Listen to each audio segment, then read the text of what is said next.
Welcome to Rotary and Serving Our Community. My name is Wade Nomura, and today we're going to take a look at one of those questions that always comes up to Rotarians. What's Rotary? And we have with us an expert today, Michael Boyer. Michael Boyer is in charge of public image for Rotary. Michael, welcome. Thank you for having me. Tell us a little bit about yourself. Oh, okay. I was born and raised in Alaska, Wasilla, Alaska, and I made it down here right after college. I went to the University of Oregon and came down to this area after I met my wife. Joined Rotary about 15 years ago, and I'm a fourth generation Rotarian. Fourth generation. Yeah, so we have some Rotarians in our family. A little bit of heritage there. Yeah, for sure. Now, wasn't your father was a governor actually in the Alaska area? Yeah, my father was governor of 5010, the Yukon Territory, all the way into Russia. Oh, wow. So he spanned a big, very large territory. Now, how much time did you actually spend seeing what he did as a governor? I went to one of his district conferences, but I was this was just a few years ago. Okay. So I went up also for his demotion. Okay. But yeah, so those are the really the experience that I had with him. But we talked a lot about it because, you know, he always talks to me about being district governor, so I get to listen to that. What year was that? Do you remember offhand? Yeah, that was 11, 12. Oh, okay. Yeah. Okay. And it sounds like it's still in the family. I know your wife is in Rotary also. For sure, she is. She was a charter member of the Grover Beach Club in Grover Beach. Okay, good. Yeah. As far as Rotary, your experience in this, how is it that you ended up being in public image, working for Rotary? Was that something from education, something you just had a passion for? Well, I think it really comes down to my vocation. I've been working in marketing for about 20 years.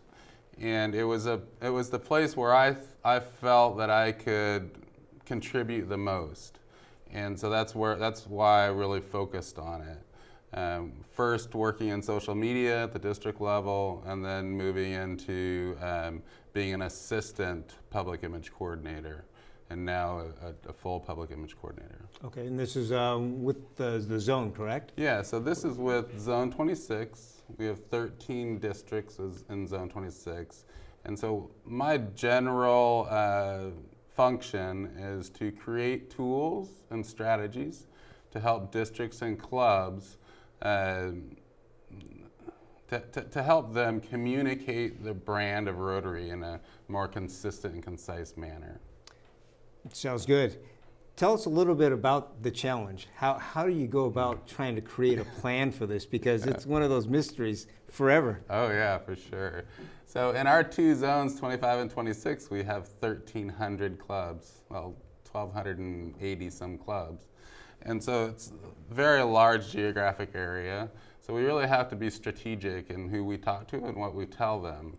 And we want to make sure that we can create tools that educate district governors, as well as tools that they can use to educate their presidents. So that's really, that's the number one thing. And then probably the secondary thing is to create media opportunities, such as what we're doing today, in order to reach out to as many individual Rotarians as we can also. Okay, got it.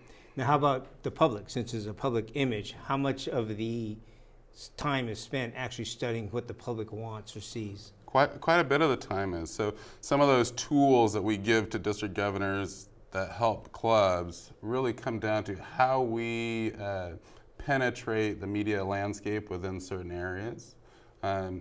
And we really focus that down into club sizes and understanding, okay, well, if a club is a certain size, they're probably going to be in a certain size community.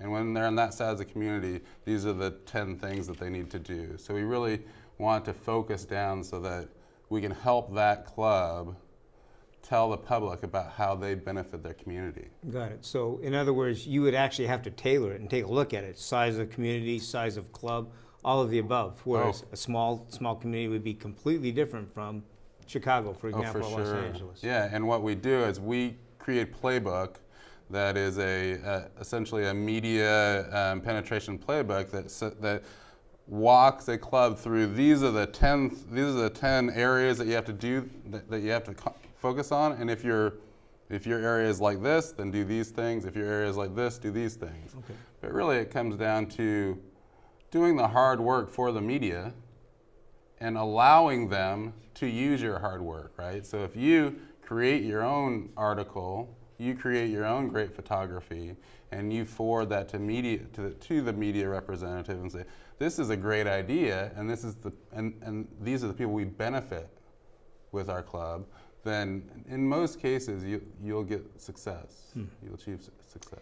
Now, how much latitude or input do you have as a public image coordinator having to fit within a Rotary's role or model? Do they have mandates that you work within, or do they give you latitude?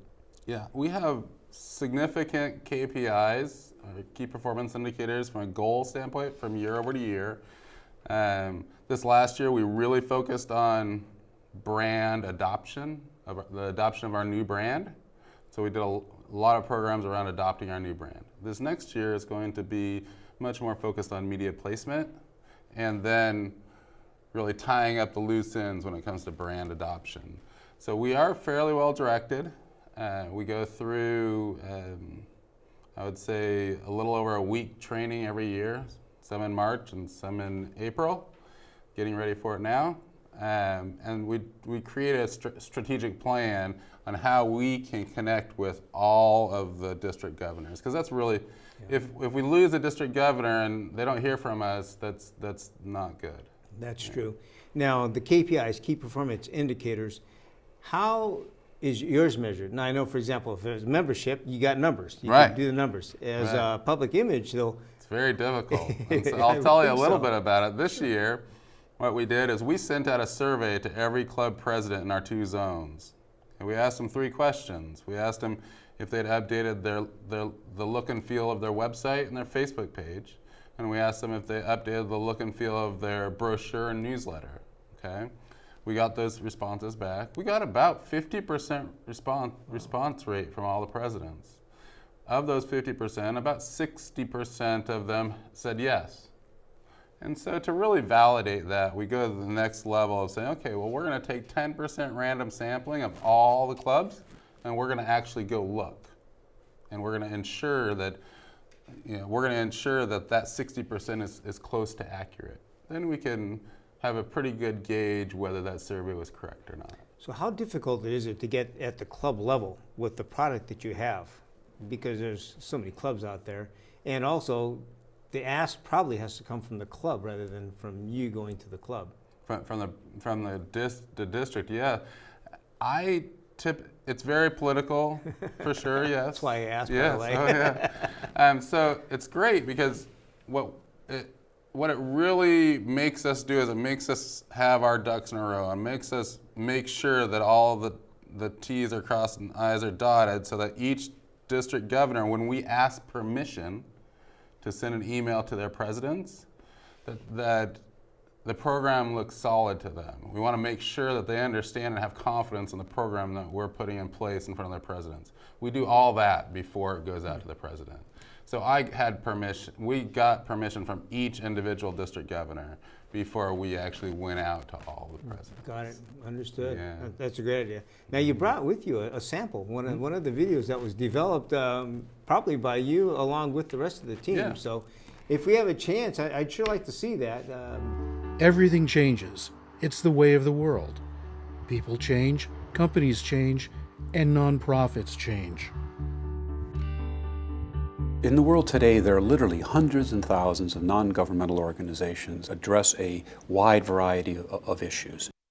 And so for the consumer, they're faced with this plethora of organizations. And so in today's world, it's incredibly important to make sure that your brand is crisp and clear and coherent. If something isn't consistent, then it's confusing. So if somebody hands you a business card, for example, that's got a different logo, different colors, maybe even a different name, and they go up to the website and go, well, wait a minute, is this the same club? My name is Haley Berlant. I was with Siegel and Gale and worked specifically with Rotary International from 2011 through 2013, spearheading the initiative to strengthen the public image of Rotary. And that's what this project was designed to do, to clarify, to crispen our image, to differentiate us in this world of a wide variety of organizations. I just come off rebranding the YMCA nationally, and during my conversations with David and other representatives from Rotary, they felt as though we were the right partners to deal with a very complex infrastructure, as well as helping a legacy organization re-energize and revitalize itself while respecting all it had achieved over 100+ years. In about 2008, the YMCA did a whole review of our brand and our image, and they looked at all of our materials, and they really did an amazing presentation about our image across the country and made some recommendations to change that. And almost all the YMCAs in the country seem to really be on board and actually excited and energized about the change.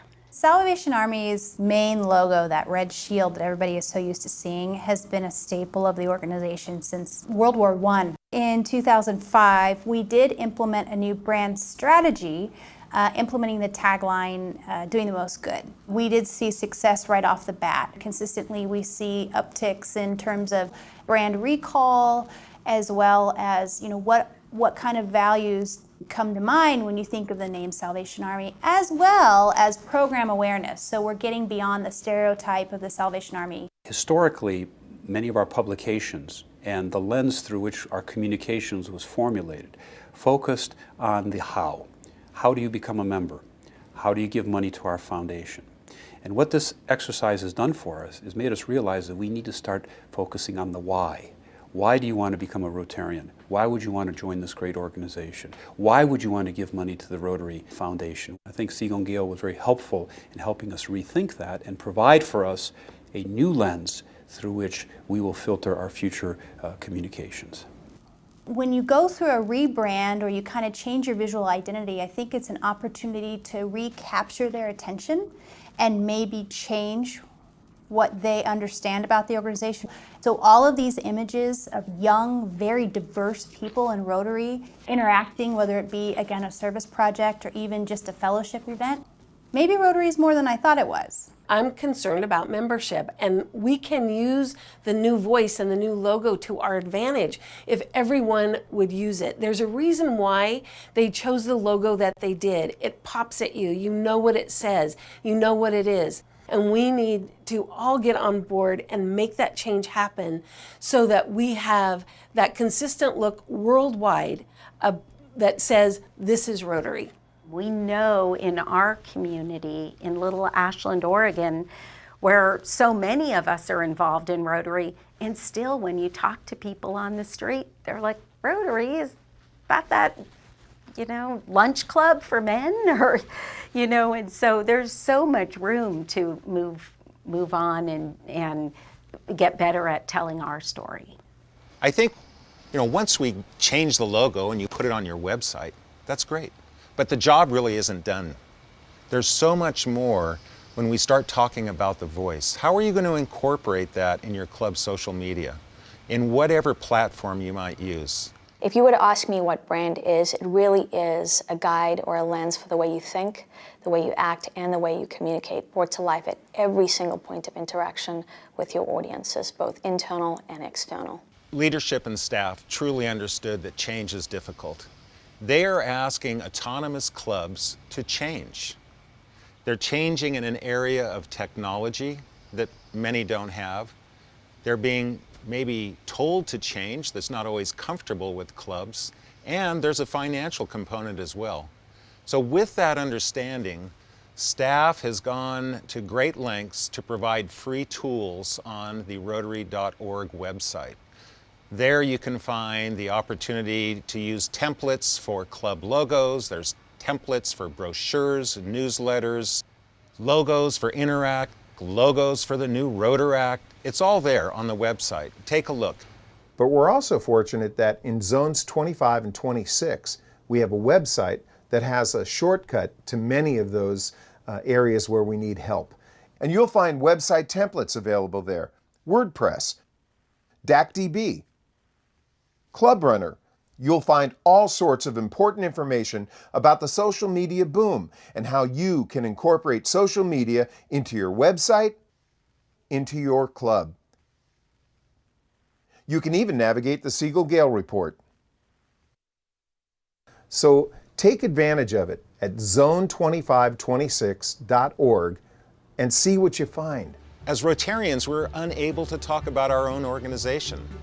The new voice helps us. The new voice brings clarity, simplicity, get the conversation started, make that non-Rotarian, make another Rotarian feel comfortable with this organization, bring them in, make it inviting. The new voice will help us all. I think it goes back to telling our story. We have a lot to be proud of. We accomplish a lot in communities around the world.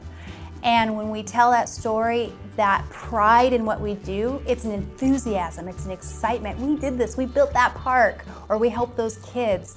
And that's the kind of excitement that Rotary needs to keep bringing more people into our big family.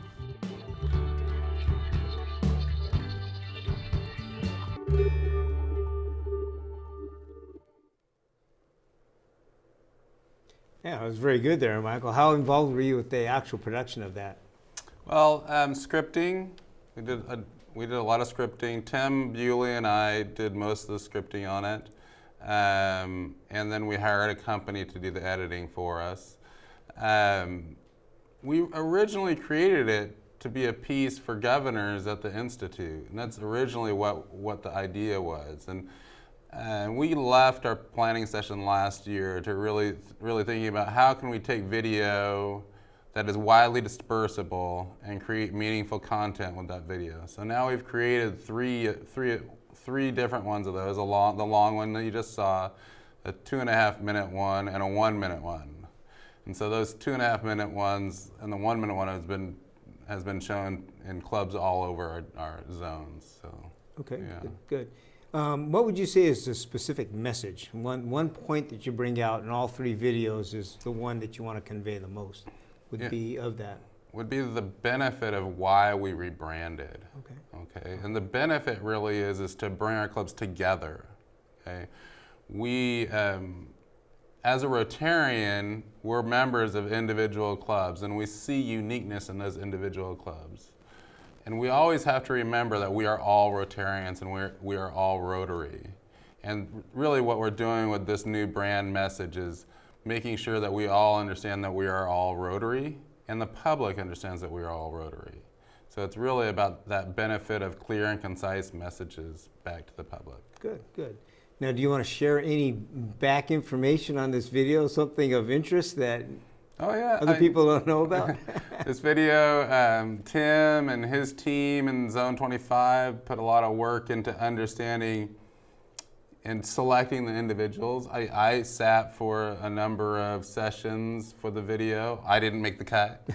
But you made the cut here, by the way. Yeah. But we had a great time with really selecting a cross section of the Rotarians, not only focusing on like past district governors, or not only focusing in one specific area, but geographic area, but really focusing on a message that we can take to our whole zone, so that they would all identify with. Okay. And what do you think the success has been with these videos? Have you seen results, changes? I think that results are really. We've gotten a lot of great feedback at the Institute. We got a lot of great feedback at the pets. At all the pets have seen one version or another of it, and so a lot of the presidents have seen it. So we've gotten really good feedback. Now, the way that we'll see results really come down to in June when we send out our last survey. Our key performance indicator this year was to have 66% of the clubs in our zone be representing the new brand. Okay. And we did the preliminary survey here just a month ago or so, and we have about 60% right now. So if we reach or exceed our goal, really is what will show us whether it's successful or not. Okay, so it actually has to do with the branding specific then. That's your key performance indicators. Yeah. How do you see this then functioning, if it's a public image, actually being viewed by the public? Is there a way that you could measure that? In other words, the people that aren't in Rotary, we are focusing right now on Rotarians, but what happens with those people outside of Rotary, the public in general? Yeah, and so what we try to do is we try to teach clubs and other public image chairs, district chairs and stuff like that, the understanding of how we can measure brand impressions. Okay, so that's really, brand impressions is really how you measure what the public, how the public is seeing or how much they're seeing you. So that's really what comes down to this next year when we go into the phase of really media placement. And our KPIs will really be starting to understand how many media placements, how many brand impressions we're getting in each market that we're in. So it comes back to how a large company would normally measure it also. Right. So we're taking the same types of tools that large companies use to be able to measure those brand impressions, and also to measure some reputation, right? And some understanding of what the public actually thinks of us, not just them seeing our brand. Right, right. That's good. Outstanding. What do you think about, or what does Rotary think about now that there is one consistent branding that's going to occur straight across the board? Because there's been changes. I mean, changes occurring over the last few years. Yeah, and this is going to be an ongoing process. I believe that this year and the future, you're going to see, and presidents will see, a Rotary brand playbook to help them navigate the next 3 years and be able to score themselves where they are in the process as their club, and then be able to understand, well, what do I need to do in the coming couple of years? And that's really important because we don't want to force our clubs to adopt the brand, but we want to show them the benefit of doing so. So giving them a plan is very important for them to be able to follow, or their board to be able to follow from president to president. Okay. Now, how would the branding or public image then relate, you got the brand, to the actual, what they do, their fit in the community? Okay, so the public image has much to do with the brand experience, right? So the image guidelines really define what our brand experience should be. And if you read through the 70 pages of brand guideline, you'll see that. But what it really comes down to is being a vibrant club is very important, right? So being a vibrant club, and we've probably all heard that, of being very welcoming to guests, being very open to other minority groups or organizations, being open to the public, and being fun, making sure that we're taking care of our community's needs, but really making it so when somebody experiences Rotary, they experience this new, uplifting, clearly helpful organization. So that is all part of the brand. Okay. When somebody walks into Rotary for the very first time, that's their only brand experience with Rotary. We need to make sure that's good. Very good. Addressing the same thing, an example, the Rotary pin. So many Rotarians don't wear the Rotary pin. Is there a way that public image actually sees a direction on how to get that to occur, where that pride actually comes with that pin? Yeah, that's a really good question. It's a tough one, I know. It's tough because many times the Rotarians who are Rotarians in their heart, it's not about the pin anymore, right? Yeah. So when they're just a new Rotarian, they're proud of their pin. They're in the club now, right? Yeah. But the Rotarians that are Rotarians in their heart are really, the pin isn't as important anymore. From a public image standpoint, though, the pin is very important. Yeah. And it's very important because it's the first sign that people who aren't Rotarians see, and it sets you apart from the person next to you. True. So I think in the coming years, that the pin and flags and city monuments are are something that we address kind of in the third year of a brand playbook. Okay. But it definitely is something that is coming, and strategies around how we can increase the use of all of our pins and all of our emblems, right? I've seen the growth that's occurring in Asia, and in those Asian countries, Rotary carries a very high prestige level. In other words, if you're a Rotarian, you earned it, not only because of your stature within a community, but because of what you've accomplished financially. Yes. That prestige, has that been addressed, or will it be addressed as part of the public image and branding? I know it's difficult because it's a cultural thing. Yeah, it is difficult because it's really, in the Asian countries, is very much, it's very much regulated in that area. Yeah. I mean, if you go other places in the world, you don't really see that same mentality.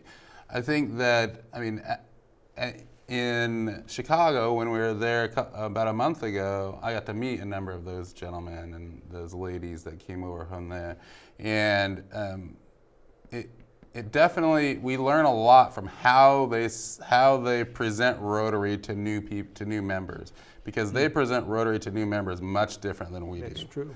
Yeah. And I believe it shouldn't be, can you just come to lunch with me, right? It needs to be presented in a much more formal, much more precise manner. And I think in the future you're going to see a lot more, this is how we should do it, rather than, oh, just go ask somebody. Good, good. Well, Michael, thank you very much for sharing that. The insight's always interesting, fascinating, just because Rotarians, most people don't think about that as being one of our goals, visions, and way to accomplish things. For sharing the information, I thank you very much for that, and look forward to seeing some of the future work, those things that you're doing, and forwardly, what Rotary's going to be doing. Great. So with that, thank you very much for joining us. I sure appreciate it. Thank you for having me. My pleasure. Thank you. With that, thank you very much, everybody. Hopefully at the next show, we'll start seeing some of the new branding occurring. Keep an eye on what Michael's doing, because those are outstanding things. With that, thank you very much for your time. We will see you next time.